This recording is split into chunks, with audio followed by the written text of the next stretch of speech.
היי, צהריים טובים. אני מירי שטרן לב, ואני שמחה להיות כאן היום שוב בשרשרת נשים, שרשרת הטראומה.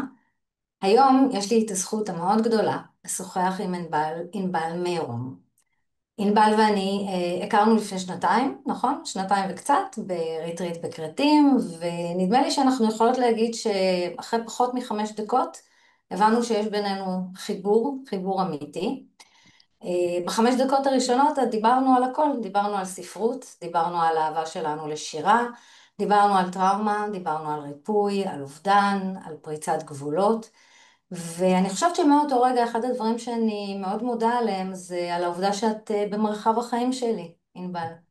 אחד הדברים הטובים שקרו לי. אז ענבל היא מפיקה במקצועה, אבל נדמה לי שמעבר לעובדה שאת אשת מקצוע באמת בעולם כזה שהוא קסום והוא מרתק בעיניי, אז ניתן לומר שאת אשת מילים. אני מגדירה אותך כמפליאה בכתיבתה. אני חושבת שאת כותבת מהלב, ואני חושבת שלא רק בעיניי, אלא בעיניהם של הרבה אחרים, הכתיבה שלך היא יד מושטת לריפוי. אז ענבל, היום אנחנו נשוחח על אובדן ועל החיים שלפני והחיים של אחרי. אז ברוכה הבאה, והבמה שלך. קודם כל, תודה על הפתיח הזה. העונג והחסד בפגישה איתך הם גם מהצד שלי, ולבשתי כזה משהו אדום, אז אי אפשר לראות שאני מסמיקה. המילה הזאת היא המפחידה, שהפכה להיות חלק כל כך הדוק ואחוז בחיינו בשנתיים האחרונות, מה שאומר, מירי, שבעצם אנחנו מכירות 3 שנים בספטמבר, אז כן. אמ, אז אני אספר על המפגש שלי עם אובדן, על האובדן הפרטי שלי. והאובדן הפרטי שלי התרחש לפני 9 שנים. אמ, לבעלי יוני מלאו 40, ונסענו לטיול בטורקיה, סיור קולינרי קראו לזה, וביום השלישי לסיור שוטטנו במדרחוב איסתיקלל, מדרחוב ידוע מאוד בטורקיה, נתקלנו במחבל מתאבד, שהתפוצץ, ממש התפוצץ באמצע הקבוצה שהיינו חלק ממנה, היינו 14 איש, 14 ישראלים, 3 אנשים מהקבוצה נהרגו, ביניהם יוני שלי, גם המחבל נהרג, ועוד אזרח איראני שחלף ברחוב, וזה היה המפגש החזיתי המטלטל שהפך את חיי, ובעצם שעון החול, אני הרבה פעמים קוראת לזה גלגול בתוך גלגול, כי שעון החול של הדברים התחיל את מסעו מחדש, ואני חושבת שאם ככה ניתנת לי הבמה לדבר על אובדן, אני גם לא נוהגת להכין את הדברים מראש, אז אני מדברת ככה קצת באסוציאציות חופשיות, אבל אני מקווה שככה יגיעו לי המילים הנכונות שצריכות להגיע לאוזניים הנכונות. אז אובדן מבחינתי הוא דבר מאוד מאוד מאוד אישי, הוא כמו טביעת אצבע. אין אובדן דומה לאובדן, ולא רק בשאלה את מי איבדת, אלא מי אתה בתוך האובדן, איך אתה מתמודד בעצם עם מה שקרה לך. לפני כמה שבועות נפטרה אימא של קולגה, וביקרתי אצלה בשבעה, והיו המון אנשים ואי אפשר היה כמעט לדבר איזשהו דיבור אישי, ואז היה לי איזה דחף לכתוב לה. ושאלתי אם זה בסדר, והיא אמרה לי שכן, ואמרתי לה, תשמעי, הדבר הכי רדיקלי שאני יכולה להגיד כשנפגשים עם אובדן, ובסוגריים אפשר להגיד שהרי עובדת מותנו ידועה מראש, זאת אומרת, אנחנו לא בוחרים מתי נגיע לעולם הזה, ואנחנו גם לא בוחרים מתי לעזוב אותו. אבל אנחנו קצת בתרבות המערבית, לא קצת, אנחנו בתרבות המערבית כמעט ולא מתעסקים עם, ה, עם הנושא הזה, אנחנו לא מתכוננים אליו, לא, הרבה פעמים יש הדחקה כזאת, איזו הליכה על ביצים, פחד נורא גדול מהרגע הזה. סגרתי את הסוגריים. ובתוך הדבר הזה אני חושבת שהדבר החשוב ביותר למי שמאבד, זה קודם כל, אבסורדי ככל שזה יישמע, לקבל את זה, וזה נורא קשה. כי כל הגוף שלך וכל התודעה שלך וכל האנרגיה שלך זועקת התנגדות לעובדת מותו של אדם קרוב. בין אם זה אדם מבוגר ובין אם זה באופן טרגי כמו שקרה לנו, שבאמת להיפרד מהעולם בגיל 40 זה עניין עצוב, עצוב מאוד. צעיר, הוא היה צעיר מאוד, יוני, עוד נכונו לו שנים רבות שלא התקיימו ולא מומשו. והדבר הכי, אני חושבת שאני לא יודעת איך עשיתי את זה.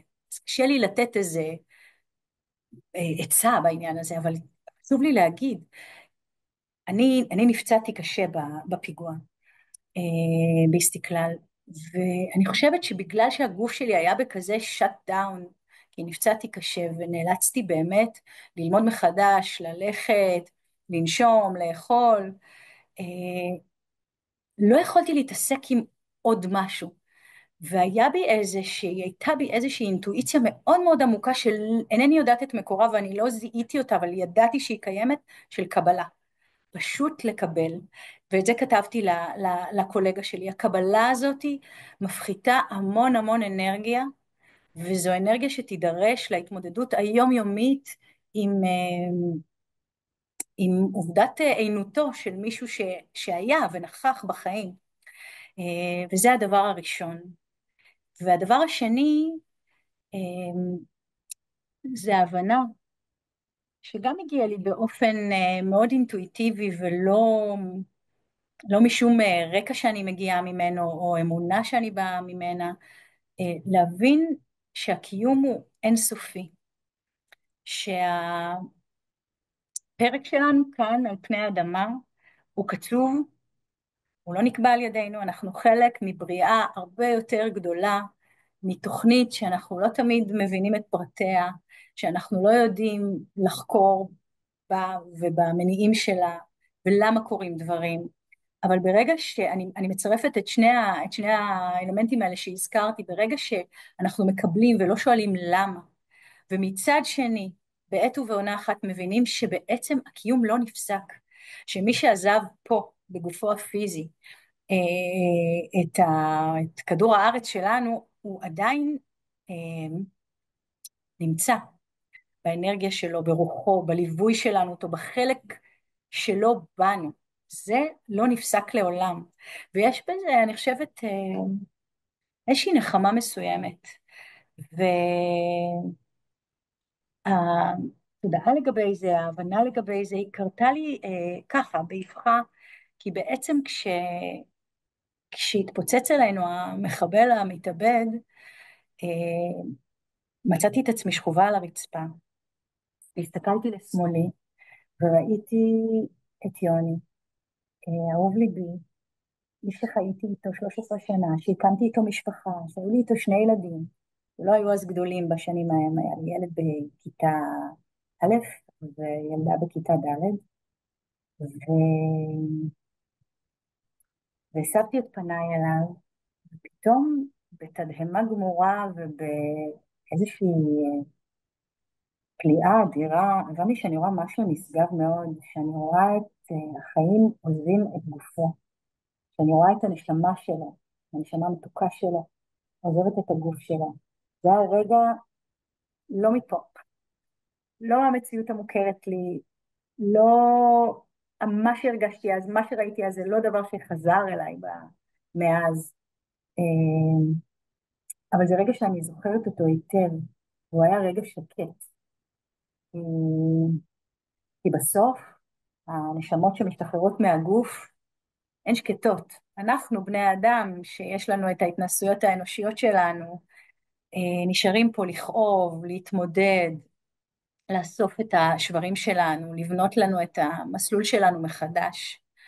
אבל הנשמה של מי שעזב היא נשמה משוחררת, היא מרחפת לה מעל, אנחנו יכולים לתקשר איתה, לדבר איתה, להתנחם בה, כי אני חושבת שהאין הזה, הריק הזה, פתאום אין, הוא אחד הדברים הכי מסובכים להכרה, להבנה, ול... ולהתמודדות. ו... ולצד זה, ואני לא רוצה שהדברים שלי יישמעו רוחניים מדי, יש בהם רוח, ברור, אבל בסוף הפרקטיקה היא היום-יום, הפס ייצור הזה שבו אתה קם כל יום לשגרה, ואיך אוספים את החיים, איך אוספים אותם חזרה, זה גם שאלה בתוך מסע של אובדן. והאיסוף הזה אה, הוא לא בחזרה לחיים. החיים כפי שהיו עד אותו רגע עבורי, תראו, הפרק הזה נחתם ונגמר, התחיל פרק חדש, ובפרק החדש הזה היה המון, ויש המון המון כאב, המון המון קושי, מועקה, יש תהום כזאת שכל הזמן ככה, אני נורא מכירה אותה, בטח עכשיו בשנה ותשעה חודשים האחרונים, תכף 10, אני קוראת המון המון, בעיקר הורים שאיבדו, וזה, וזה קשה, וזה יומיומי, וזה תוקף אותך כל הזמן, בדברים הכי בנאליים של החיים, וגם בדברים היותר גדולים, של שמחות, של רצון, של אי אמונה, איך זה יכול להיות שהבן אדם הזה שהיה פה, שהיה כל כך נוכח, הוא לא כאן יותר, בטח ובטח שזה הילד שלך. וגם בן זוג כמובן, וגם הורה. אז את הכאב הזה, הייתי אומרת, לא כדאי להתחמק ממנו. זאת אומרת, כמה שהוא קשה וכבד וקשוח לנסיעה, לעבור דרכו, לראות את התהום, לא לפחד, לא לפחד. לזכור את הדבר שאמרתי קודם לפני כמה דקות, של הנצח הזה, נצח זה דבר מנחם, ולא תמיד בזמן אמת כשמישהו כאוב, הידיעה הזאת היא עוזרת לו, או מנחמת אותו. אבל האימון הזה, היומיומי, ההתנסות הזאת היומיומית, של הדואליות הזאת, של הגם וגם, של לשאת את הגם וגם, של לשאת את ההפכים האלה, של החיות, של הטבע הזה מסביב, אפילו הטבע הזה הוא לא מפסיק, זה דבר פשוט בלתי נתפס בהתחלה.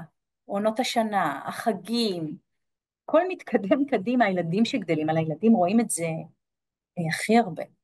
אני רואה את זה בעיקר על הילדים של יוני ושלי, על האחיינים שלנו, הם גדלים ואני כזה, יש אחיינים שנולדו ליוני, והם לא מכירים אותו, וזה דבר כמעט בלתי נתפס, כי במציאות חיינו, הוא איננו פה בגוף שלו, אבל הוא לא הלך לשום מקום במציאות המשפחתית שלנו, הוא אי שם, אה, איש שמיים שמרחף מעלינו.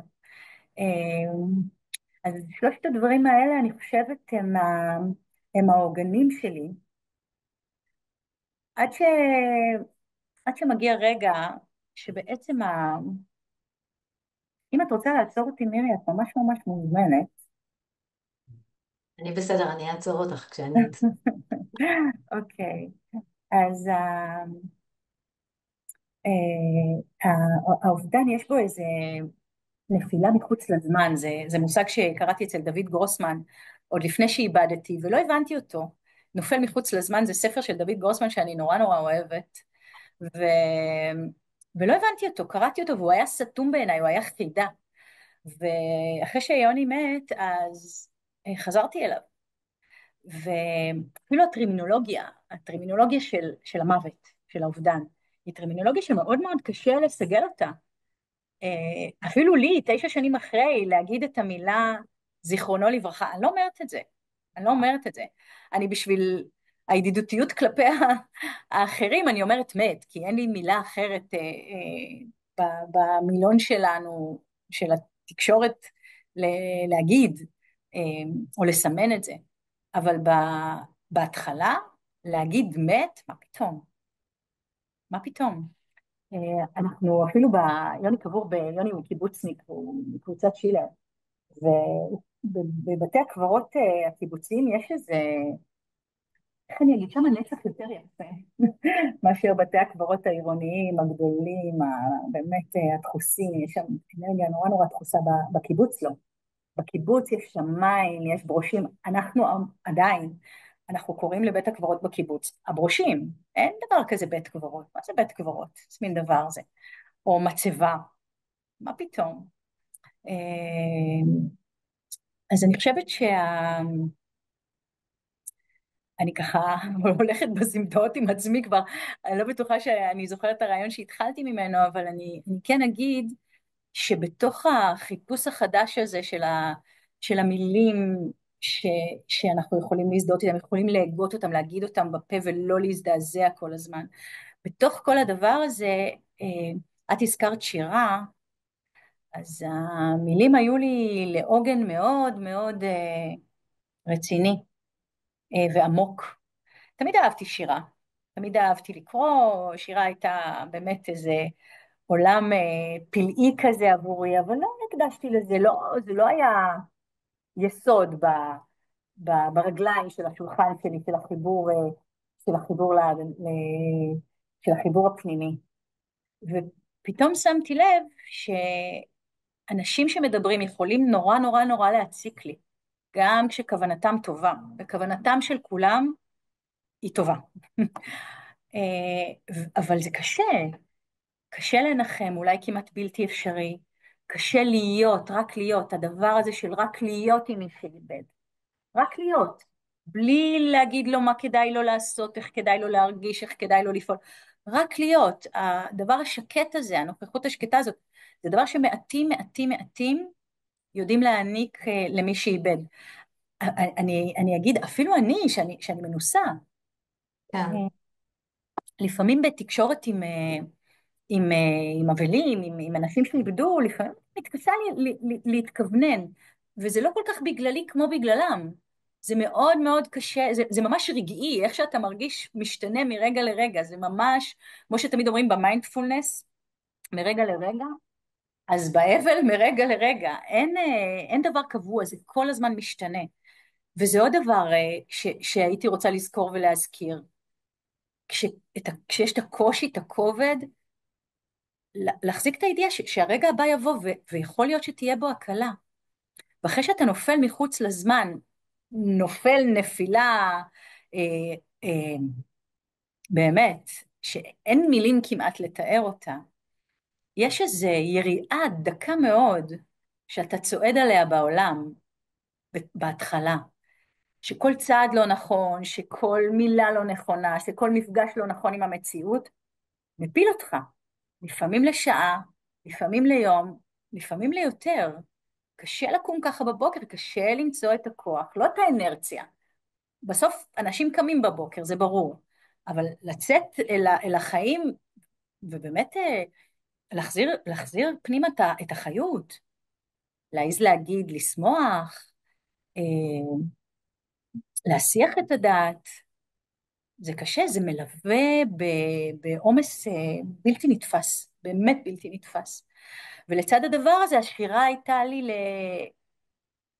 לרווחה, היה בשירה, כשקראתי שירה, או כשבאותה תקופה נהגתי לומר שהשירים מגיעים אליי. הייתי פותחת את האינסטגרם או את הפייסבוק, ופתאום היה מופיע השיר הנכון, ברגע הנכון. וזה עשה לי המון הקלה. ואז הבנתי שיופי, בין אם הוא במילים ובין אם הוא במראות של טבע, הוא מחזיר אותי לעצמי, הוא מחזיר אותי לעצמי. אה, ים, רגליים עומדות על חול בים. כמה פעמים עשינו את זה בשנות חיינו, מבלי לתת לזה איזושהי נוכחות מיוחדת או לייחד את הרגע הזה. לפעמים זה הבדל של עולם ומלואו, הנשימה הזאת, הטבע הזה, הים הזה, בין תהום הקיום לבין הנשימה. אני לא אגיד רווחה, בהתחלה אין רווחה. קשה, קשה, קשה, קשה. אמ, אין לי חדשות טובות בעניין הזה. אבל אני חושבת שככל שמשקיעים ברוח של עצמנו, אמ, בריטואלים של מגע, גם אם הוא קשה, גם אם הוא לא תמיד מצליח, מגע עם מילים, מגע עם יופי, מגע עם האנשים שכן יודעים להיות איתך ולתת לך רגע הפוגה. אני מוצאת שהדברים האלה נצברים. אני מוצאת שפעולות שעשיתי בשנים הראשונות, אמ, עשו פרי אחר כך, אפשרו לי, אחרי, אחרי זמן מה, להרגיש קלה יותר, להגיד לעצמי, אוקיי, זה היה יום שבו הייתי, שהיה לי נעים בו, שהיה לי כיף בו. אמ, במובן הזה אני חושבת שהתופעה, לא אוהבת את המילה, אבל לא מוצאת מילה אחרת, אם יש לך רעיון תגידי, של אנשים שאיבדו וכותבים בפייסבוק או כותבים ברשתות, בעיניי זה דבר כל כך מבורך. לפעמים נורא נורא קשה לקרוא את זה ולהיתקל בזה, אבל עבורם, בתוך מהלך, אני לא אגיד החלמה, בסדר? כי כי על זה נצטרך לדבר בהזדמנות אחרת, אבל ה, אני אגיד בזהירות הריפוי היחסי שאתה מעביר את עצמך, הביטוי, על למצוא לזה מילים, הוא דבר חשוב מאין כמוהו, מאין כמוהו. ואני רוצה להגיד במובן זה, לדבר לרגע על הסטת המבט, מתוך הכאב של הזולת. מהמם. בעיניי, ואני לא אומרת את זה ממקום מתנשא, של מי שיש לה איזה ניסיון חיים גבוה יותר או נמוך יותר, לא. יש לי את ההתנסות שלי, והיא מסוימת, ואני שמה לב שהאימון הכי הכי הכי חשוב עבורי כאדם שאיבד, ועבורי כאדם שרוצה לתת יד, להושיט יד לאנשים אחרים שאיבדו, זה לא להסיס את המבט. גם אם זה לא מתאים לי לקרוא, וגם אם זה לא תמיד מתאים לי לדבר או לנכוח בכל מיני אה, אירועים של זיכרון, או אירועים, לא מדברת רק על יום הזיכרון, יש המון המון הנצחה מסביב, המון המון המון הנצחה. אני בחרתי לי ממש כמה משפחות שאני פשוט מגיבה אליהן, ואני באה לאירועים שהם עושים. זה לא תמיד נעים לי. הרבה פעמים, כאילו, הם עצמם יכולים לשאול, עשו בתל אביב, או בכל רחבי הארץ בעצם, עשו חדרי, סלון זיכרון כזה, של יום הזיכרון, לא של יום השואה. והלכתי למשפחה של עמרי שוורץ, הלכתי לשמוע את דודה שלו, רותם, שהיא משפחה אדירה, באמת, והיא אמרה, היא שאלה אותי, אמרה לי, למה את צריכה את זה? ואמרתי לה, תשמעי, זה גם בשבילי משהו, זה חשוב לי, כי שכבת ההגנה סביב הלב, כיוון שאתה לא יכול ללכת כל הזמן חשוף ובמגע אינסופי עם הכאב, אז גם לי יש קהות מסוימת שעוטפת אותי כדי להתקיים, כדי לאפשר לעצמי לא להיות רק לא להיות רק בצד האפל של הדברים, גם להיות באור. אבל הקהות הזאת לפעמים גם היא מגבלה, וכדי למצוא איזה בלנס בתוכה, אני צריכה לפעמים להסתכל לא רק על הכאב של עצמי, אלא על כאב של מישהו אחר, ולהיות שם באמת מבלי קשובה, להסיט, מבלי להסיט את המבט. מבלי להסיט את המבט, בדיוק. ואני חושבת שזה דבר שהרגשתי אותו מאוד מאוד מאוד בשנים הראשונות, פתאום נהייתי האישה הזאת לא עלינו, זה קרה אצלי. ואנשים זהירים נורא, זה גם נורא מעצבן. וואו, איזה מעצבן. עכשיו, לקח לי זמן לא לשפוט, היה לי כזה ריטואל שהייתי גוללת ברשתות לראות מה אנשים עשו ביום שיוני מת, שזה 19 לשלישי, 2016. מה הם עשו? אנשים אפילו קרובים אליי. מה הם עשו? כי ממש ראיתי את עצמי כמו נופלת מחוץ לזמן, אני כבר לא בזמן הלינארי הזה, כי להבל אין יום כשנה, שנה כיום, אין לו ליניאריות, הוא מקיף אותנו כספירלה, והתמודדויות ומחשבות ורגשות שנראים זמניים, יפגשו אותנו בעוד שלב בספירלה הזאת. כן. וואו, ענבל, אנחנו עוד מעט צריכות לסיים, ואני רשמתי כל כך הרבה דברים, אני מכירה את הסיפור ושמעתי אותך, ויחד עם זאת באמת רשמתי לי כאן כל כך הרבה דברים שאמרת כאן. אני רוצה אבל לומר, לנסות, מתוך כל מה שכתבתי לי, לנסות להתייחס לשני דברים. א', אני מכירה את הכתיבה שלך, את כותבת. אמרת הרגע על החשיבות של העניין של שימוש בכתיבה וכולי. כמה הכתיבה היא כתיבה בשביל עצמנו וכמה אנחנו רוצים שיקראו אותנו החוצה. מתי את יוצאת בפעם הראשונה? אם את יכולה להגיד את זה בכמה מילים על העניין הזה של מתי יוצאת החוצה עם משהו שכתבת. ואני אגיד כאן למי שצופה בנו שהכתיבה שלך היא בעיניי היא מנגינה. את כותבת, ומי שמכיר את המקצב פשוט יכול לנגן, אני אגיד את המילה הזאת שוב. אז אני אשמח לשמוע על זה, ואחר כך אני אשאל אותך עוד שאלה אחת, ונודה לה.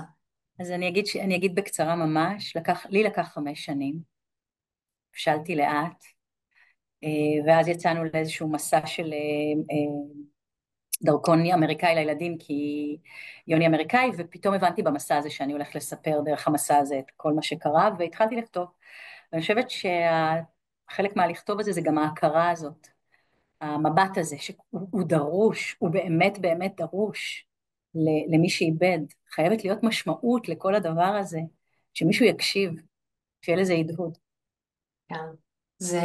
אנחנו באמת אומרים את זה, אני חושבת שמחקרים על טראומה מדברים, אחד הדברים שמדברים עליהם זה העניין של ההכרה של האחר, במה שחווינו, ורק דרך זה אנחנו יכולים להתחיל. אמרת מקודם שאת לא מדברת על החלמה, אבל אפשר אולי להתחיל לדבר על ריפוי. אני כן אגיד שלאחרונה ממש יצא ספר של פילוסוף, איש אקדמיה שאני מאוד מאוד אוהבת, פרופסור אסא כשר. אסא כשר כתב את הספר, ספר הנוכחות. הוא איבד את בנו לפני הרבה שנים, ואחד הדברים שאסא כשר מדבר עליו זה הנוכחות מול הקיום, ובאמת אני חושבת שבמסע הזה שלקחת אותנו ב30 דקות האלה, אה, אם גם את מהדהדת את המקום הזה שאולי הקיום הפיזי נגמר, אבל הנוכחות של יוני שלך היא כאן, והיא נמצאת כאן, ובכל מקום שיוני היה לו איזשהו קשר אליו, אז שם יוני נמצא, וזה לא רק בין הברושים, קבוצת שילר, אלא זה בעצם בחיים של הרבה מאוד אנשים. אני אגיד מילה אישית אני כאמור מכירה את יוני רק דרכך, לא הכרתי לפני כן, וגם נגעת בנקודה הזאת על העניין של הדור שלא ידע את יוני. ובכל זאת יוני כשאת מדברת על יוני, אז אני מרגישה שיוני, אני מכירה אותו, אני יכולה להגיד לו היי, ואני יכולה לספר לו שענבל אוהבת את יוני, ושיוני כאן, וכן. אז אני אגיד לך תודה, אני אגיד לך תודה רבה, אני חושבת שיש ערך מוסף מאוד גדול במילים שלך. אני חושבת שכמו שאמרתי בהתחלה, את מפליאה במילים, גם בכתיבה וגם בשיח. אני מודה לך על השיתוף הזה, זה לא ברור מאליו. ואני מאחלת לכולנו שיהיו לנו ימים טובים, כי מגיע לכולנו ימים טובים, ושיהיו לנו דברים משמחים אני מצטרפת, בתוך המקום הזה. כי תמיד יש, כאב הוא חלק מהחיים, אבל שיהיו לנו גם הרבה דברים משמחים. אז מצטרפת תודה, לכל מילה, ותודה לך, מירי אהובה. תודה רבה. תודה רבה לך, ענבל.